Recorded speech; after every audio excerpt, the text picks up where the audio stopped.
വേഗം പോസ്റ്റ്മോർട്ടത്തിനുള്ള ഏർപ്പാടൊക്കെ ചെയ്യണം. പോസ്റ്റ്മോർട്ടമോ? എന്തിനാ നാരായണൻകുട്ടി? ഹൃദയാഘാതം കൊണ്ടാ മരിച്ചത്? അല്ല, പോസ്റ്റ്മോർട്ടം വേണം.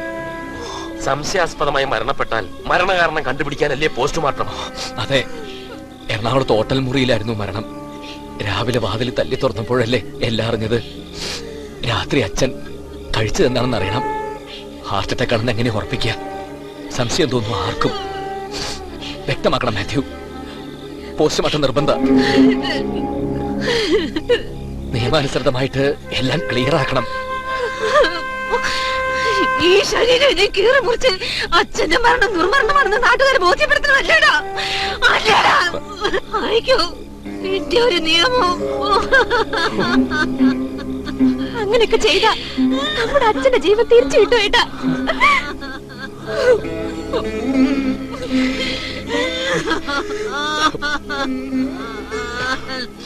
വേണ്ടമ്മേ, വേണ്ട വേണ്ട വേണ്ട.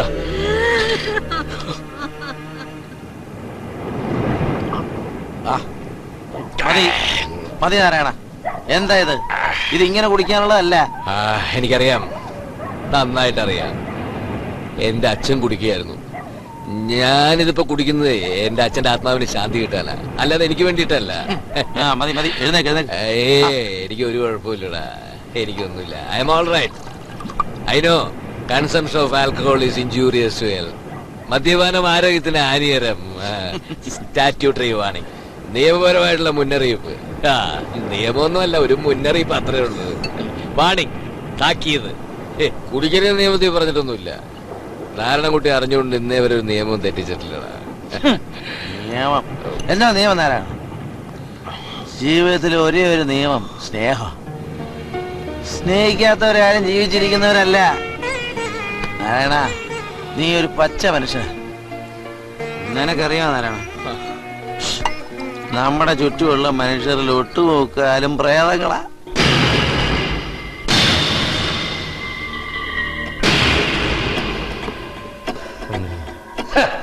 ഇപ്പൊ കൊത്തി കൊത്തി എന്റെ മുറത്തിലും കയറിയവൻ കൊത്തി. സാറൊന്ന് എസ് മൂളിയാ മതി. സാറിന്റെ മുറത്തിൽ കയറി കൊത്തിയ കാലം കോഴിയുടെ പപ്പും പൂടിയും പറിച്ച് കൈ തരും ഞാൻ. ഓ, പറിക്കും പറിക്കും. അന്റെ തൊപ്പി കയറിക്കല്ലേട്ടാ. ഓന്റെ മുള്ളു നിയമാ. അതുകൊണ്ടാണ് അവൻ കുത്തണത്. ആ മുള്ളുകൊണ്ട് തന്നെ അവനെയും കുത്താൻ സാറേ. താ തെളിച്ചു പറയടോ. എന്റെ സ്റ്റേഷനിൽ ഒരു പരാതി കിട്ടിയിട്ടുണ്ട്. 33 പേർ പീഡിപ്പിച്ച ഒരു 13-കാരിയുടെ പരാതി. അതുകൊണ്ട് പറ. 4-ാം പ്രതി ഒരു നാരായണം പോറ്റിയെ മാറ്റി നമുക്ക് കുട്ടിയാക്കാം. പോറ്റി മാറി കുട്ടിയാകുമ്പോൾ നാരായണൻ കുട്ടിയാവും. ഷെടാ, നിന്റെ തലയ്ക്കകത്തെ ചേറിന്റെ കൂടെ അല്പം തലച്ചോറും ഉണ്ട്.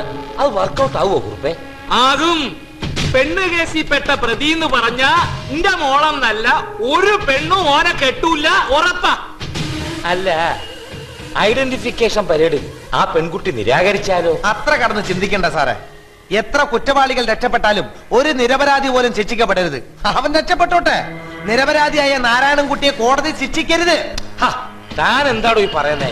കോടതി ശിക്ഷിച്ചില്ലെങ്കിൽ പിന്നെ എന്താടോ കാര്യം? അതിനേക്കാളും വലിയ ശിക്ഷ അവന് നാട്ടുകാർ കൊടുക്കും.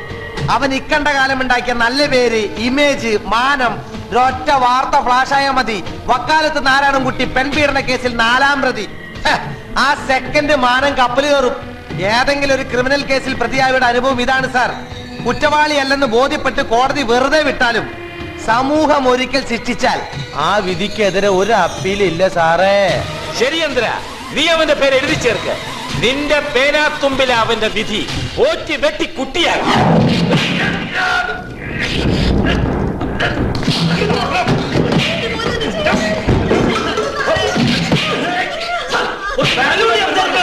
നിന്റെ ഒരു മാനിത സഞ്ജയ് നിനക്ക് പ്രശ്നമല്ലേ? ഇരുട്ടത്തവന്റെ തന്നട കണ്ടോ? ക്രിമിനല തള്ളക്ക് പറഞ്ഞ് മനസ്സിലാക്കി കൊടുക്കാം. പ്രായപൂർത്തിയാവാത്ത പെണ്ണിനെ തന്നെ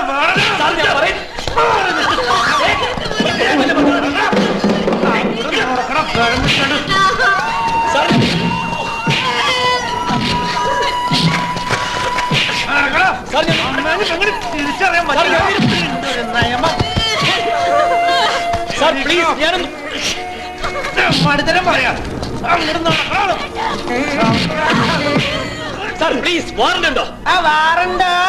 നിനക്ക് വാറണ്ട് മാത്രല്ലടാ, എണ്ണി പഠിക്കാൻ അരികളും തിന്നു പഠിക്കാൻ ഗോതമ്പ് റെഡിയാക്കി വെച്ചിട്ടുണ്ടോ? ഫോട്ടോ എടുത്തേ, എടുക്കണ ഫോട്ടോ. നിനക്ക് ഫോട്ടോ എടുക്കണ്ട,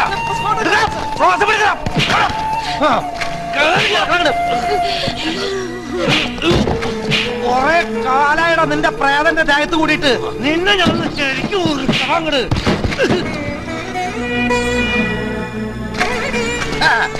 വക്കാലത്ത് നാരായണൻകുട്ടി ഒരു ചെറിയ കുട്ടിയല്ലേ, മറ്റൊരു ചെറിയ പെൺകുട്ടിയെ, അത്രേ ഉള്ളൂ. ഒരു കൊച്ചു സ്ത്രീ പീഡനം. വക്കാലത്ത് നാരായണൻകുട്ടിയുടെ കിന്നാര ക്രൂര കൃത്യങ്ങൾ വേണമെങ്കിൽ ഒരു പടം പിടിച്ചോടാ.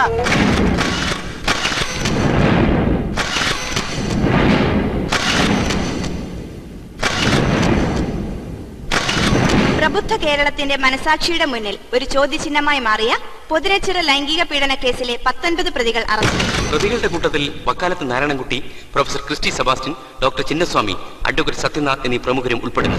നിരന്തരം പൊതു താൽപര്യ ഹർജികൾ ഫയൽ ചെയ്യുന്നതിൽ പ്രശസ്തനായ വക്കാലത്ത് നാരായണൻകുട്ടിയെ സ്ത്രീപീഡന കുറ്റം ചുമത്തി ഇന്നലെ പോലീസ് അറസ്റ്റ് ചെയ്തു.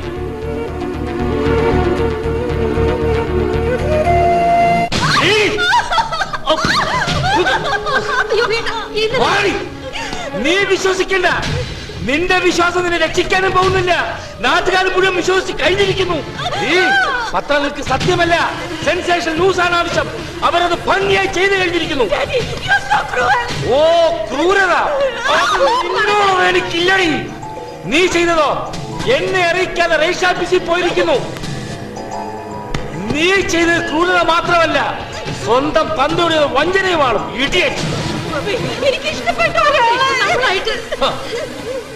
ഇവിടെ ഇനി എന്റെ ഇഷ്ടം മാത്രമേ നടക്കൂ.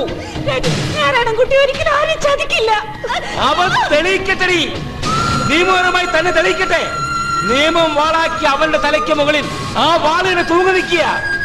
അതിന്റെ ചരട് എന്റെ കയ്യിൽ ഇരിക്കുമ്പോഴാ അവന്റെ കളി. ഞാൻ അവൻ കുറ്റം ചെയ്തു ആര് പറഞ്ഞു? അങ്ങനെയാണല്ലോ കേസ് ചാർജ് ചെയ്ത്. അത് സ്ഥാപിക്കാനല്ലേ പബ്ലിക് പ്രോസിക്യൂട്ടർ. ആ ഉത്തരവാദിത്തം എനിക്ക് വേണ്ട അയ്യർ സാർ. നാരായണൻകുട്ടി നിരപരാധിയാണ്. ഞാൻ നേരത്തെ സൂചിപ്പിച്ചിരുന്നു, it's not your function to decide, that's the function of the judge. Please don't be emotional. ഒരു മർഡർ കേസിൽ പ്രതി കുറ്റവാളിയാണെന്ന് തെളിഞ്ഞുന്നിരിക്കട്ടെ, പ്രതിയുടെ വക്കീൽ കൊലപാതകത്തിന് കൂട്ടുനിന്ന് ആരെങ്കിലും പറയുമോ? Do justice to your profession. Iyer sir പറയുന്നതെല്ലാം എനിക്ക് മനസ്സിലാവുന്നു. പക്ഷേ എന്റെ മനസാക്ഷി തേങ്കാക്കൊലെ അത് അവനും വേണമല്ലോ. നിനക്ക് അവനോടുള്ള ആത്മാർത്ഥത, സ്നേഹം, വിശ്വാസമൊക്കെ അവൻ നിന്നോടുണ്ടെന്ന് നീ കരുതുന്നുണ്ടെങ്കിൽ it's a mistake and it has to be rectified. തെറ്റുകൾ തിരുത്തണ്ടേ? ആത്മാർത്ഥ സ്നേഹിതനാണ് അവനെങ്കിൽ അവന്റെ മാരേജ് നിന്റെ അടുത്ത് മറച്ചു വെക്കണോ? Maybe for a surprise. നാരായണൻകുട്ടിയുടെ മാരേജ്? യെസ്, കല്യാണം, marriage in compliance with special marriage act 1954. എപ്പോ? മനസ്സ് കല്ലാക്കും മാത്യു. ആസ്ക് കുക്കു. കുക്കു കുര്യൻ? യെസ്. നോട്ടീസിന്റെ കാലാവധി കഴിഞ്ഞാൽ കുക്കു നാരായണൻകുട്ടി.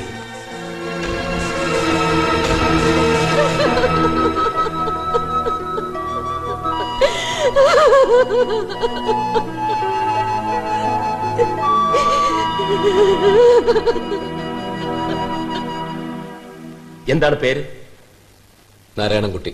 വക്കാലത്ത് നാരായണൻകുട്ടി എന്ന പേരിൽ അറിയപ്പെടുന്ന വ്യക്തി നിങ്ങൾ തന്നെയല്ലേ? അതെ. താങ്കൾ IPC 366A, 367 എന്നീ വകുപ്പുകൾ പ്രകാരമുള്ള കുറ്റം ചെയ്തതായി കുറ്റപത്രം വായിച്ച് കേൾപ്പിച്ചപ്പോൾ നിഷേധിച്ചു അല്ലേ? നിഷേധിച്ചു.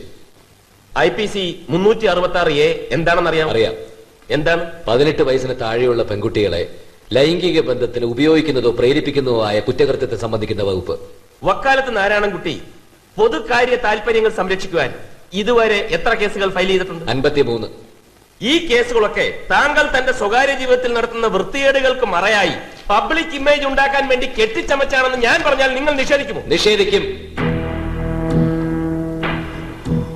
നാരായണൻകുട്ടിക്ക് കുട്ടികളോട് വെറുപ്പാണ്? അല്ല, സ്നേഹമാണ്. ആണ്. താങ്കൾ എങ്ങനെയാണ് കുട്ടികളോടുള്ള സ്നേഹം പ്രകടിപ്പിക്കുന്നത്? ചോദ്യത്തിന്റെ അർത്ഥം മനസ്സിലായില്ല.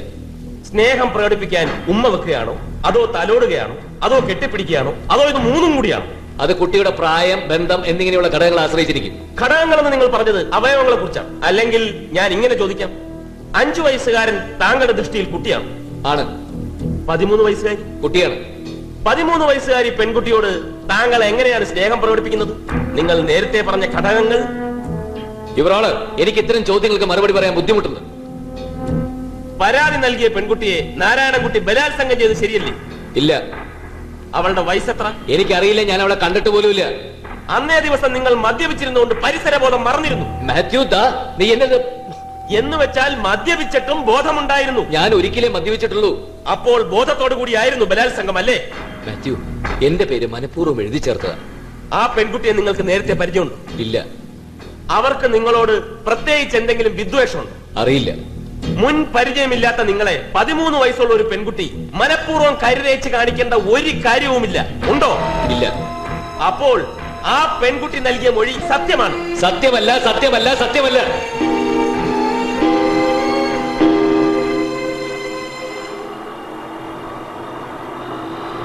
വീട്ടിലേക്കല്ലേ? അമ്മയെ അനിയത്തിയൊക്കെ നമുക്ക് ഓഫീസിലേക്ക് പോവാം. നാരായണൻകുട്ടി, നിന്നെ ആരോ കുടുക്കിയതാ. അത് നിന്റെ അമ്മയ്ക്കും സിസ്റ്റർക്കും മനസ്സിലാവും. എനിക്കറിയാം. മാത്യു പോലും. നിന്റെ അമ്മ അവന്റെ കാല് പിടിച്ചതാ നിന്നെ ഒന്ന് ജാമ്യത്തിൽ ഇറക്കാൻ. പ്രതിക്കെതിരായിട്ട് വാദിക്കേണ്ടവനല്ലേ? ജോലിയേക്കാൾ വലുതല്ലല്ലോ ഞാൻ. നന്ദി കേട്. അവനിപ്പോ നിവർന്നു നിൽക്കുന്നതിന് അയ്യരുടെ നട്ടലിന്റെ ബലത്തിലാ.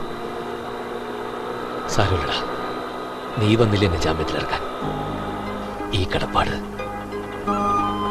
നാരായണ, സ്നേഹം അളക്കരുത്. അതിനുള്ള മീറ്റർ ഇതുവരെ ആരും കണ്ടുപിടിച്ചിട്ടില്ല.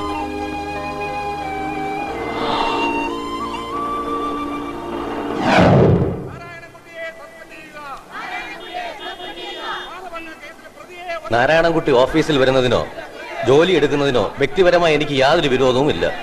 എന്നാലും എന്താണ് സാർ ഒരു എന്നാലും? തന്നോട് തർക്കിക്കാനൊന്നും ഞാനില്ല. കുറച്ചു കാലത്തേക്ക് കേസ് തീരുന്നവരെ ലീവ് എടുക്കുന്നതല്ലേ നല്ലത്? അല്ല സാർ, അത് നാരായണൻകുട്ടിയെ സസ്പെൻഡ് ചെയ്യുക. മാനഭംഗ കേസിൽ പ്രതിയെ ഒറ്റപ്പെടുത്തുക. മാനഭംഗ കേസിലെ പ്രതിയെ അറസ്റ്റ് ചെയ്യുക. നാരായണൻകുട്ടിയെ സസ്പെൻഡ് ചെയ്യുക. ഈ ഗുലാബ് സിന്ദാബാദ്. നാരായണൻകുട്ടിയെ സസ്പെൻഡ് ചെയ്യുക. നാരായണൻകുട്ടിയെ സസ്പെൻഡ് ചെയ്യുക. ഈ ഗുലാബ് സിന്ദാബാദ്. നാരായണൻകുട്ടിയെ സസ്പെൻഡ് ചെയ്യുക.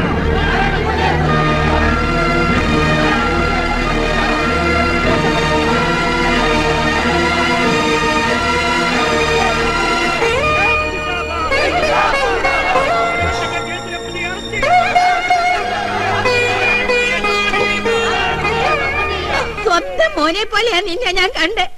കണ്ണീ ചോരയില്ലാത്തവനെ നിനക്ക് എങ്ങനെ തോന്നിയടാ ഇങ്ങനെയൊക്കെ ചെയ്യാൻ? വൃത്തികെട്ടവനെ. ഇപ്പൊ ഇവിടെ നൽകിക്കോണം കുടുംബസമേതം. എനിക്കിങ്ങനെ ഒരു മോൻ വേണ്ട.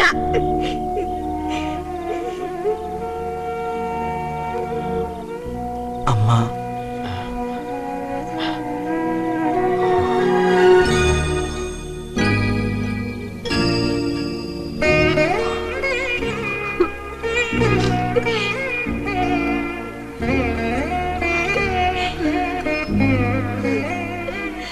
എന്റേത് ഒരു ചെറിയ വീടാ.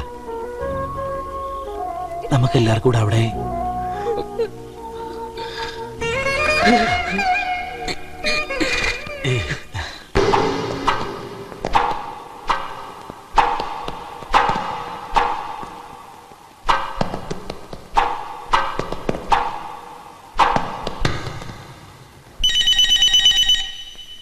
Excuse me.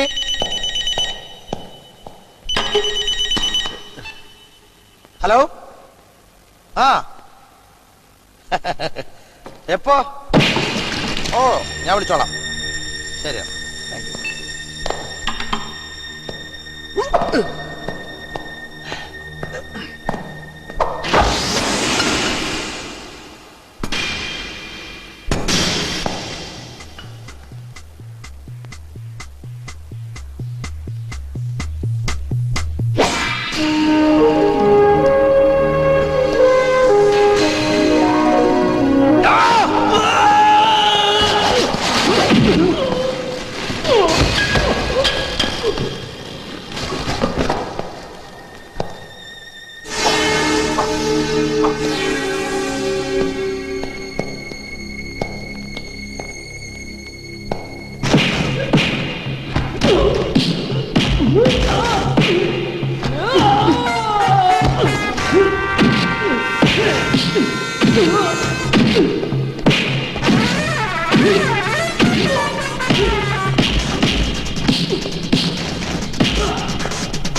യെസ്,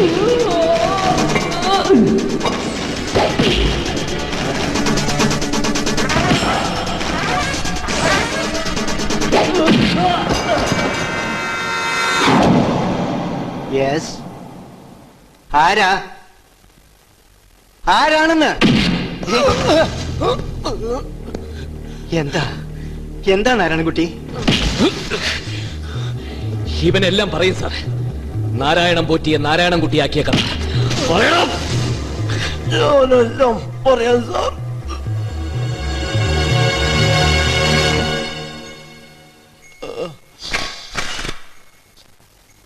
പോലീസ് ക്ലബിൽ നിന്നും ഡിന്നർ കഴിഞ്ഞ് വീട്ടിലേക്ക് മടങ്ങുമ്പോഴാണ് ഇരുട്ടത്ത് ആക്രമണം ഉണ്ടായത്. എന്റെ കാൽക്കുലേഷൻ കറക്റ്റ് ആണെങ്കിൽ അവരൊരു 5-8 പേരുണ്ടായിരുന്നു. കൂടെ നാരായണൻകുട്ടിയും. പീഡന കേസിലെ പ്രതികളുടെ ലിസ്റ്റിൽ നാരായണൻകുട്ടിയുടെ പേര് ഞാനാണ് എഴുതി ചേർത്തതെന്ന് കള്ളമൊഴി കൊടുക്കണമെന്ന് അവന്മാർ ആവശ്യപ്പെട്ടു. അവര് പറയുന്ന അനുസരിച്ചില്ലെങ്കിൽ കൊന്നു കളയെന്ന് ഭീഷണിപ്പെടുത്തി. ഞാൻ പറ്റില്ല എന്ന് പറഞ്ഞപ്പോ വടിവാളും സൈക്കിൾ ചെയിനും കൊണ്ട് അവരെന്നെ ഇടവും വലവും നോക്കാതെ മാരകമായി എടുത്തിട്ട് പെരുമാറി.